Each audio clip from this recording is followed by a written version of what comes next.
diaphragm.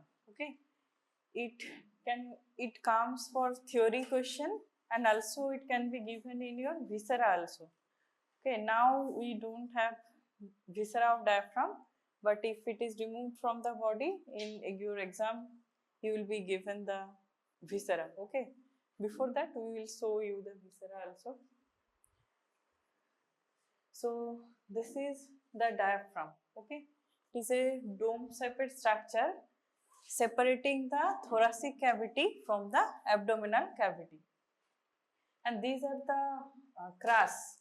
This is right crus and this is left crus. These are vertebral origins of the diaphragm, and there are 5 arcuate ligaments. Connecting these two crus, this is median arcuate ligament. Lateral to it, these are the medial. So median arcuate ligament is single in number. Then there is medial arcuate ligament lying lateral to the median, one on each side. Then lateral to it, here is the lateral arcuate ligament. You have seen attachment of lateral arcuate ligament in this 12th rib. This is 12th rib, okay. And this is the central white part.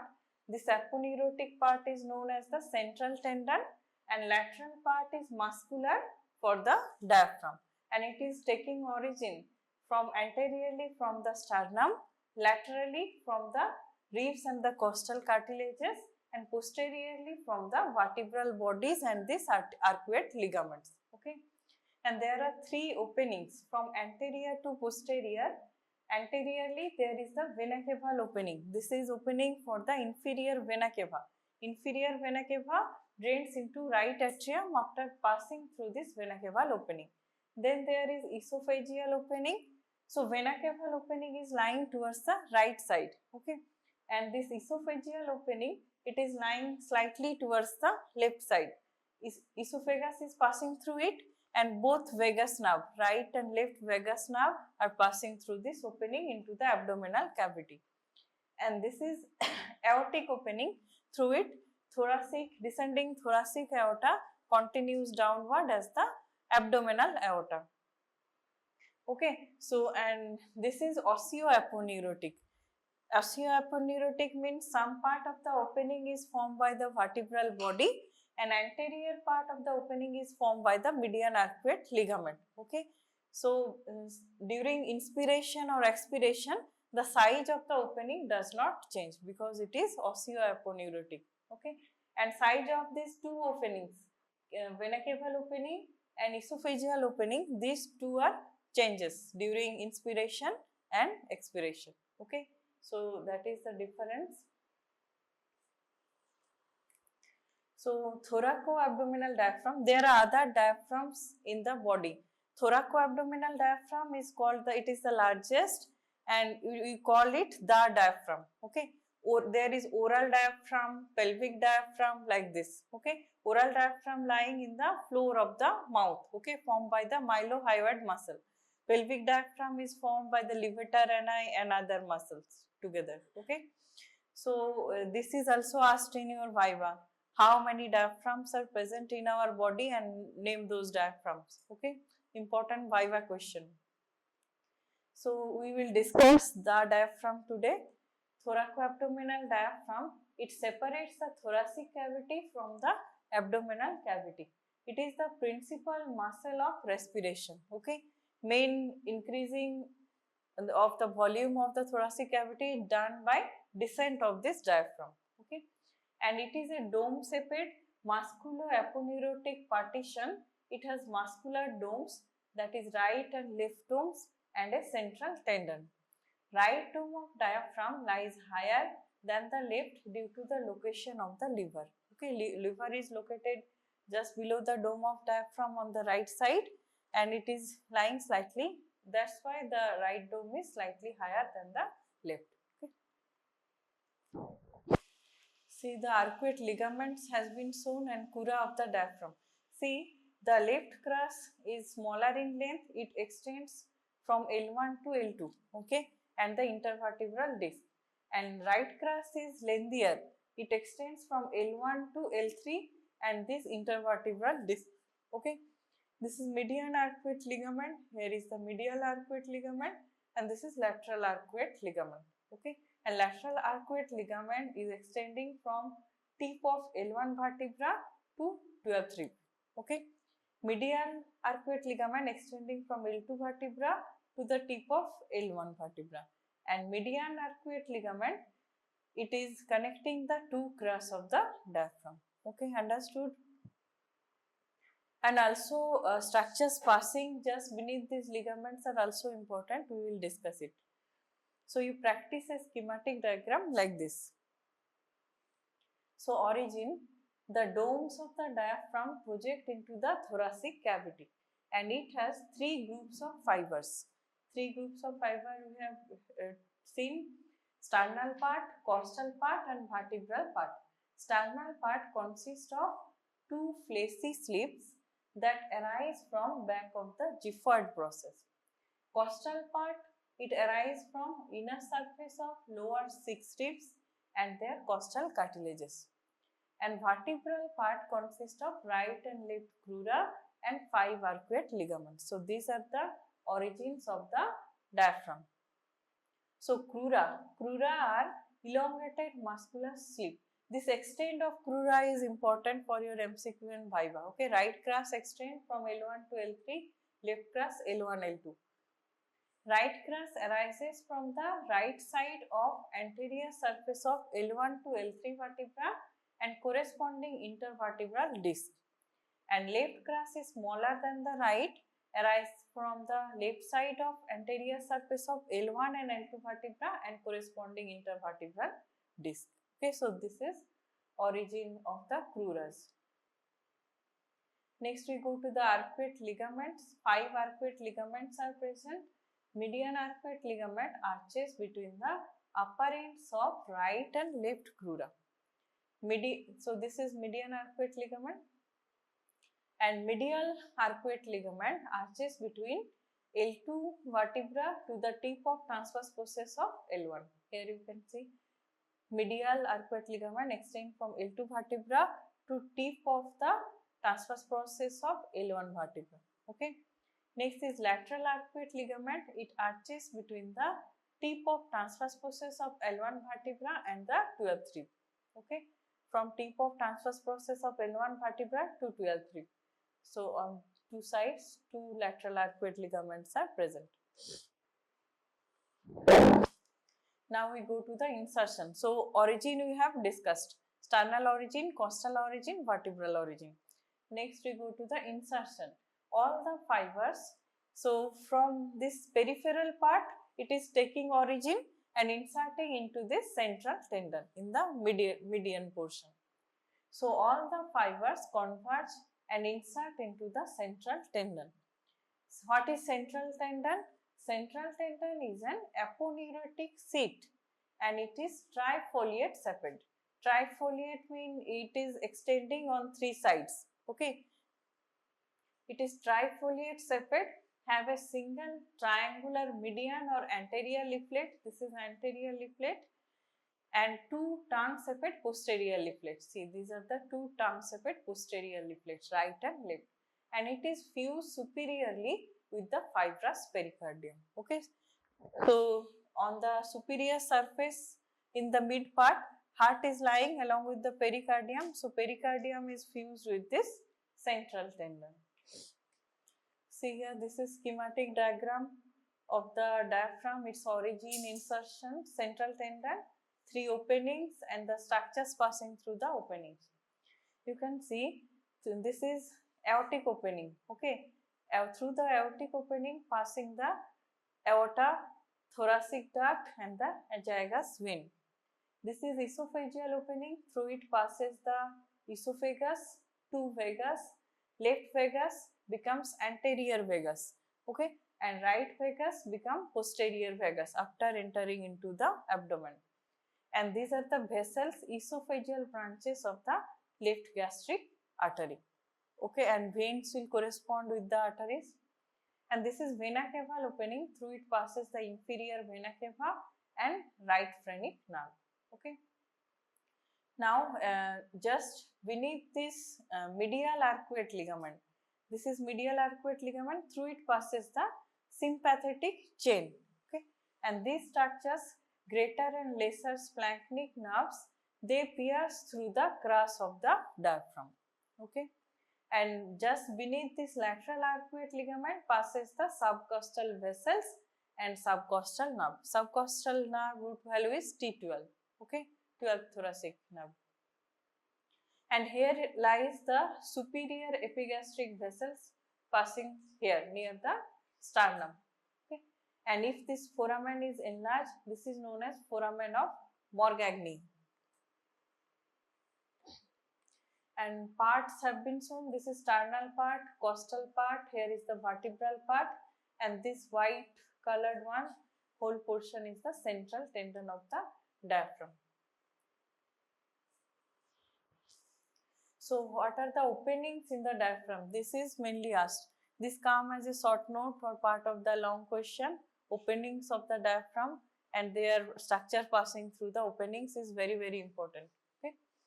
So the openings of the diaphragm are grouped as major openings and minor openings. Major openings include three large openings, these three, okay, aortic, esophageal, vena caval. So major openings include the vena caval opening, esophageal opening and aortic opening, and minor openings give passage to the smaller structures like this one, here this one and this. Okay, these are the minor openings. So small openings are each crus is pierced by greater and lesser splanchnic nerves. You have seen in the picture. Additionally, left crus is pierced by the hemiazygous vein. Okay, azygous vein was passing through the opening, aortic opening, but hemiazygous vein is piercing through the left crus. Behind the medial arcuate ligament, sympathetic chain passes from thorax to the abdomen. And behind the lateral arcuate ligament, subcostal nerves and vessels are passing. Larry's space or foramen of Morgagni, this is gives passage of superior epigastric vessels and lymphatics.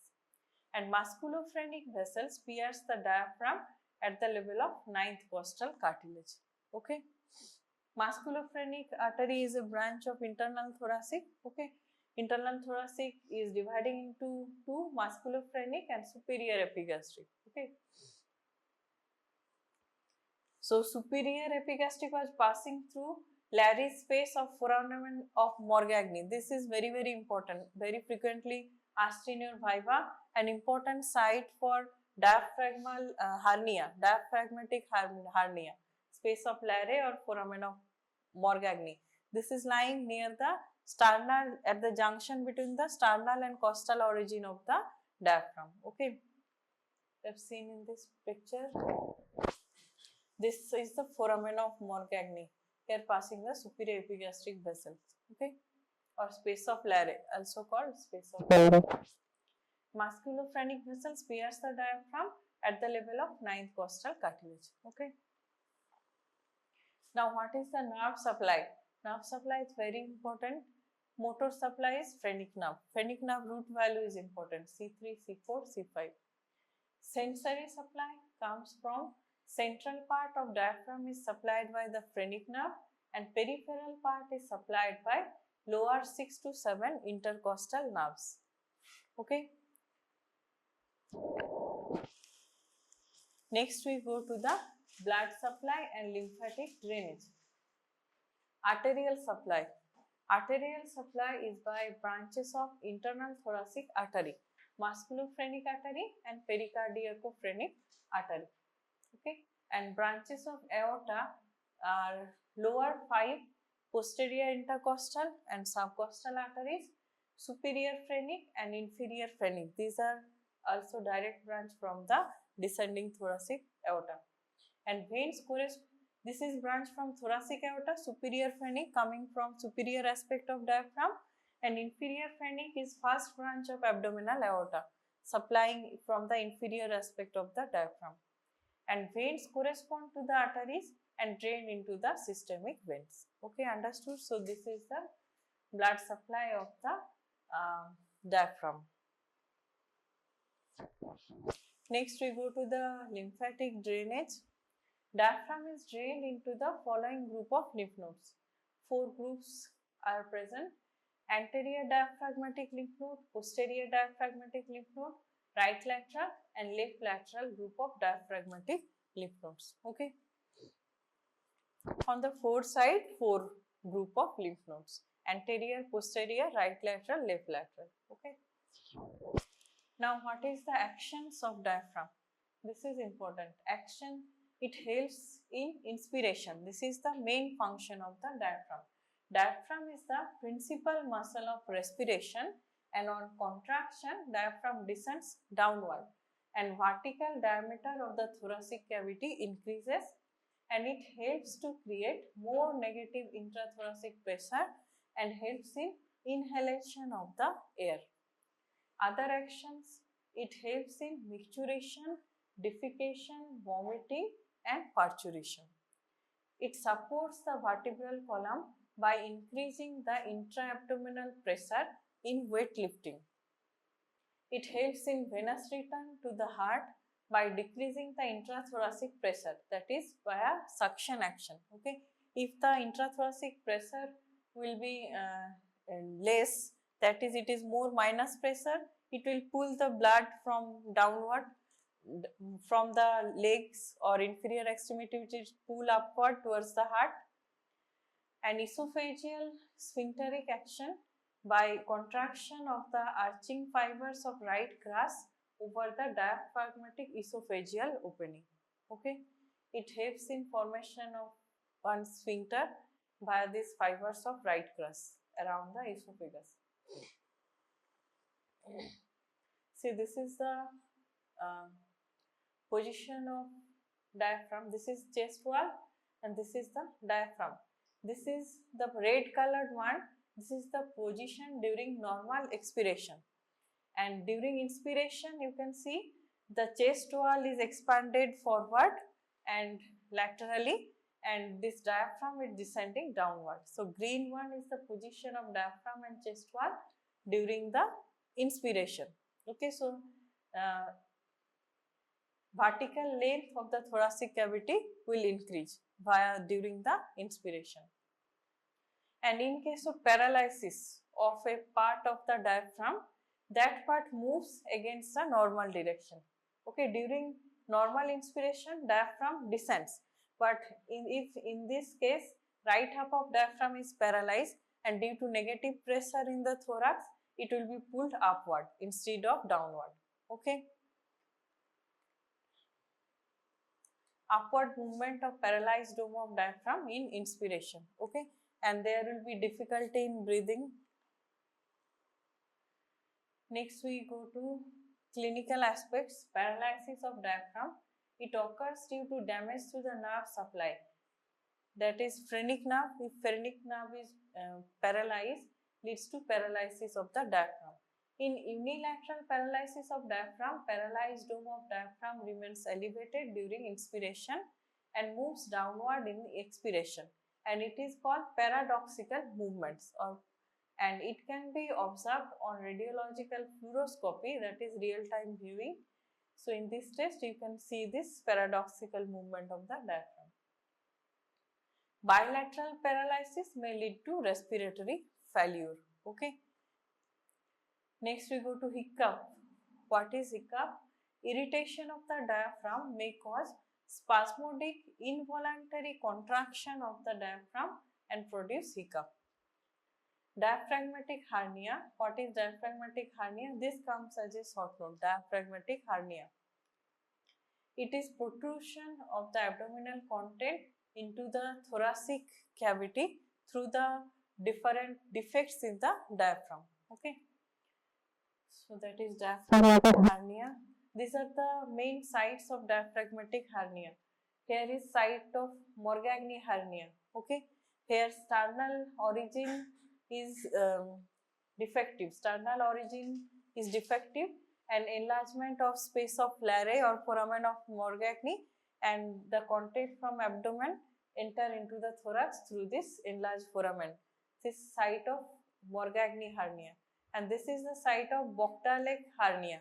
Okay, here origin from the arcuate ligaments are defective. Okay,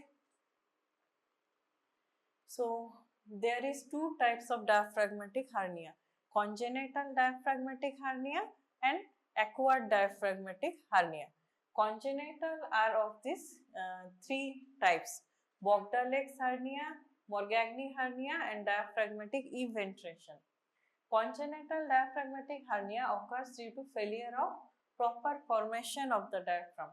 Congenital diaphragmatic hernia has of three types: Bogdale's hernia, this is posterolateral hernia here. This is posterolateral hernia.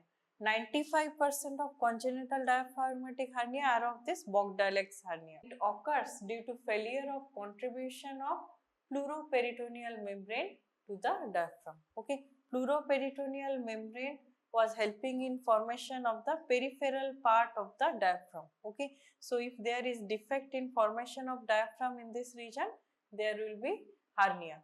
There will be enlarged space through which contents can enter from abdomen to the thorax. The site of Bogdale's hernia. Then we go to Morgagni hernia. It is retrosternal or parasternal hernia. Here, this is the site of Morgagni hernia. This is sternum, so it is retrosternal or parasternal. It occurs through the foramen of Morgagni or space of larynx. Okay, that's why it is important. Next is diaphragmatic eventration. It refers to abnormal contour of the diaphragmatic dome because of paralysis, aplasia, or atrophy to varying degrees of muscle fibers. Okay, so this is diaphragmatic eventration. Occurs due to paralysis, aplasia. Aplasia means diaphragm is not properly developed. Okay, it is thinner than the normal. And atrophy means it shrinks due to some disease condition or something, it shrinks. Atrophy to varying degrees of muscle fibers. So these are the regions for diaphragmatic eventration. These two very frequently asked in your viva. What are the sites? How chances? 95% is Bogdale.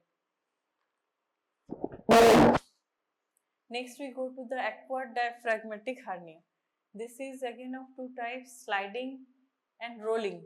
Okay, this is sliding hernia, diaphragmatic hernia. A part of stomach is sliding into the thoracic cavity through the esophageal opening. Here the gastroesophageal junction, this part is junction between the esophagus and stomach, the junction between green and red colored lines. This is the normal position of esophagus and stomach. This is diaphragm. Okay, here the gastroesophageal junction is also extending upward into the thoracic cavity.